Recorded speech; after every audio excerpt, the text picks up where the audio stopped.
So in the last week, more than 30 people have died in 3 separate mass shootings, and this type of violence, unfortunately, is becoming all too common. Well, the tragic events almost always lead to talk of legislation for stricter gun laws. While new laws may help prevent shootings, understanding why they are happening to begin with could also save lives. And with us now is Dr. Brian Licuanan, a mental health specialist who treats clients with complex mental health disorders at a Better Life Recovery Treatment Center. And Dr. Brian, thank you for joining us this morning. Really appreciate it. Thanks for having me. And let's start with something that I actually had no idea of, that there are 4 specific commonalities when it comes to mass shooters. There can be. Researchers have found some of these 4 factors. Number 1, early childhood trauma. For example, did a child go through some traumatic events, bullying that could have caused some unrelenting resentment and anger? Did they manifest this through aggression towards cruelty to others and animals, right?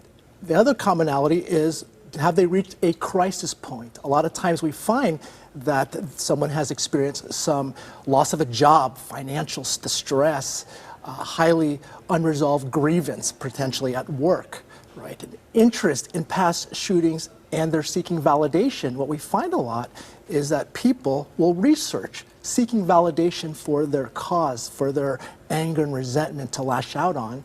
And lastly, do they have the means? What we're finding a lot are these people who carry out these mass killings actually have a means. So safety, gun safety, is very important in preventing these, or at least circumventing these circumstances. Well, what we're trying to wrap our head around is, how does someone go from just having, anger toward people or just simple depression to wanting to harm other people? Some of these signs, for example, the shooter in Dayton, the suspect there, he had a list of women he wanted to rape. He also had a hit list of people he wanted to kill. He put these lists together. So one thinks that other people around him may have seen these warning signs. Absolutely, and that is the difficult part, is what is that distinction between normal childhood development, a mental health condition, to something severe where someone carries out an event like this.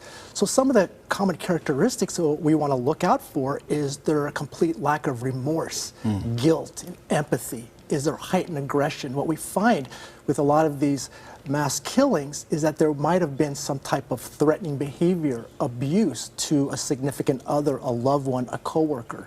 So some of the signs that we need to be able to look for, be very careful and vigilant of. Well, and if someone is romanticizing mass killings or are infatuated with them or obsessed even with them.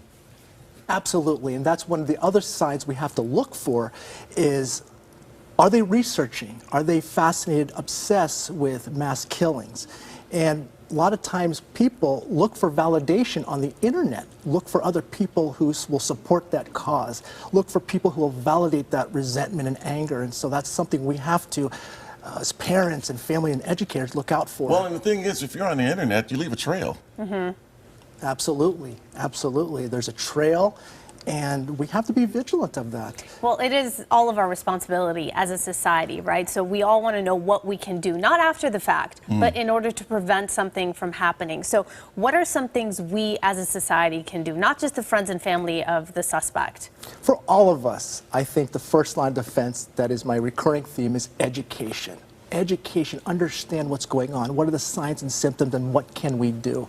Another part is communication, open dialogue with our loved ones. There's a concept called validation. Validation is to accept someone's truth. It doesn't mean you have to accept it or believe it, but I believe that is one of the barriers to where a lot of people may have commit these acts. They're alienated from society, they feel rejected.